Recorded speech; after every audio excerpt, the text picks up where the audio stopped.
नमस्कार मित्रों, आपका डॉक्टर आलोक शांटिया AIRONDF चैनल पर स्वागत है। यह चैनल सदैव ही आपसे उन तथ्यों पर बात करता है जिससे आप अधिक विचारवान होकर समाज में अपने को एक पूर्ण मनुष्य समझते हुए अपने मानवाधिकार के प्रति संवेदनशील हो सकें। हम सभी जानते हैं विश्व का आज कोई भी ऐसा मनुष्य नहीं है जो धर्म से न जुड़ा हो। अगर वह यह भी कहता है कि वह किसी धर्म को नहीं मानता तो भी वह धर्म के विरोध और प्रतिरोध में ही यह बात कहता है। कहीं ना कहीं किसी धर्म के प्रभाव से वह जीता है। लेकिन क्या आपने कभी सोचा कि जितने भी धर्म हैं सभी की अपनी कोई ना कोई विचारधारा है, कोई पवित्र पुस्तक है, और वह पवित्र पुस्तक जिन लोगों के द्वारा भी जिस मानव समूह के बीच में लाई गई वह उनके अपने मौलिक विचार हैं जो उनके और उस परम पिता या परम तत्व के बीच के संवाद के रूप में संकलित हैं। एक प्रथम स्तर पर किसी भी पुस्तक को जब विश्व के तरह तरह के धर्मावलंबियों के बीच में टीकाकार पैदा हो जाते हैं और वह यह बताने की आपको कोशिश करते हैं, चाहे वह पोप हों, चाहे पादरी हों, चाहे मौलवी हों, चाहे पंडित हों, चाहे दार्शनिक हों, कि वह उस मौलिक किताब के बातों को ज़्यादा समझ रहे हैं, तो एक बात तो आपको स्पष्ट होनी चाहिए कि जो लोग भी यह कह रहे हैं और जितने भी कथावाचक हैं, जितने भी दार्शनिक हैं जो रोज़ आपको तरह तरह की बातें सुनाते हैं, वह स्वयं कोई भी मौलिक बात कहने में सक्षम अपने को नहीं पाते हैं। वह स्वयं यह स्वीकार करते हैं कि उनके पास उस स्तर का दिमाग नहीं है जो धार्मिक पुस्तकों में संकलित किया गया है। अब ऐसी स्थिति में वह सारे धार्मिक पुरोधा जो स्वयं यह मानते हैं कि उन मौलिक पुस्तकों में लिखी गई बात की तरह वह कोई मौलिक बात समाज में रख ही नहीं सकते, नंबर एक। दूसरा, उनकी जो भी मौलिक बातें होंगी वह इतनी प्रभावकारी होंगी ही नहीं कि कोई एक समूह उस बात का अनुगामी बने। ऐसी स्थिति में जो स्वयं एक परजीवी की तरह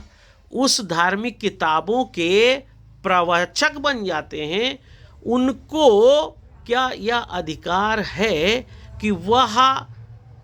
किसी भी देश कालखंड की समस्त जनसंख्या को उन पवित्र किताबों का उपदेश देकर यह बताएं कि वह आपसे ज़्यादा ज्ञानी है, जबकि उनके पास अपने खुद के कोई मौलिक विचार नहीं है? उससे बड़ी बात यह है कि उस मौलिक किताब और जनता के बीच में खड़े ये लोग जो चाहे पोप के रूप में खड़े हैं, चाहे मौलवी के रूप में खड़े हैं, चाहे वह इमाम के रूप में खड़े हैं, चाहे पादरी के रूप में खड़े हैं, चाहे कथावाचक के रूप में खड़े हैं, चाहे दार्शनिक के रूप में खड़े हैं, चाहे पंडित के रूप में खड़े हैं,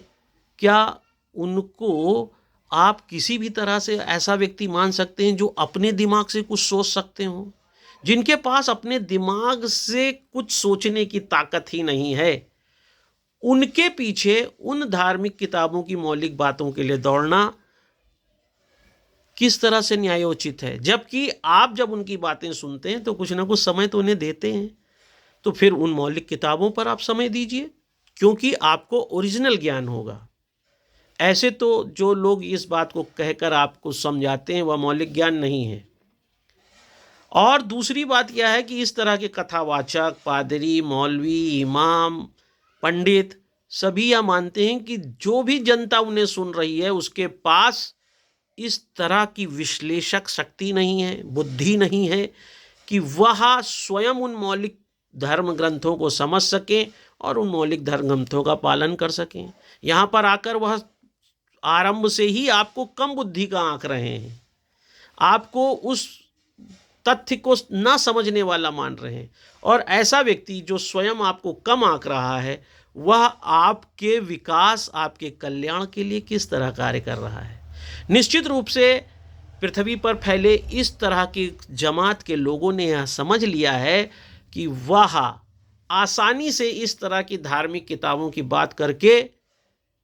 सामान्य जनता से ज़्यादा अपने हित के लिए काम कर सकते हैं, समाज में प्रतिष्ठित हो सकते हैं, उनका समाज में भूमिका निश्चित हो सकती है, उनका स्टेटस निश्चित हो सकता है और समाज की जो मौलिक आवश्यकताएं हैं, चाहे वह फूड हो, चाहे सेक्स हो, चाहे प्रोटेक्शन, वह सिर्फ इसलिए किसी भी सामान्य व्यक्ति से ज़्यादा उन्हें उपलब्ध हो जाएगी क्योंकि वह उस मौलिक धर्म ग्रंथों की बात को ज़्यादा बताने के लिए कार्य करने लगे हैं। तो उन्होंने क्या इस काम को व्यवसाय बना लिया है, या फिर उस व्यवसाय के माध्यम से वह आपको बार बार इस बात के लिए प्रेरित करते हैं कि आप दिशा भटक गए हैं, आपको ज्ञान की ज़रूरत है, आपको सद्मार्ग की ज़रूरत है, जबकि आप स्वयं उन धार्मिक ग्रंथों का अध्ययन करके यह सब कुछ प्राप्त कर सकते हैं। यह वीडियो मैंने सिर्फ इसलिए बनाया है क्योंकि जिस तरीके से कुकुरमुत्तों की तरह सोशल मीडिया पर अब हर आदमी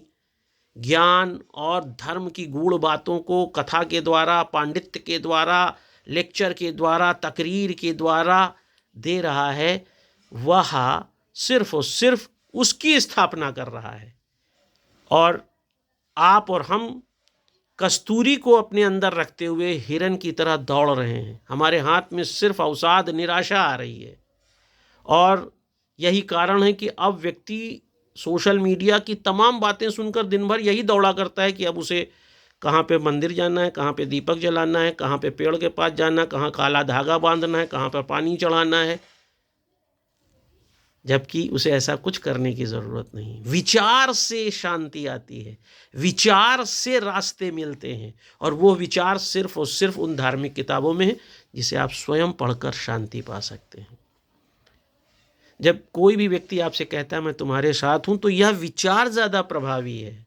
और जब भी आप देखते होंगे कोई कह देता है भाई हमारे पास आपके लिए समय नहीं है, तो यह विचार आपको और ज़्यादा व्यथित करता है। सब कुछ विचार है, तो उन विचारों का अध्ययन करिए, इस तरीके के मकड़ जाल से बाहर निकलिए। जिनके पास स्वयं के मौलिक ज्ञान नहीं है, जो आपसे कोई मौलिक बात अपनी कह ही नहीं सकते, उनको आप समाज में सम्मान दे रहे हैं, उन्हें ज्ञानी कह रहे हैं, उन्हें आचार्य कह रहे हैं,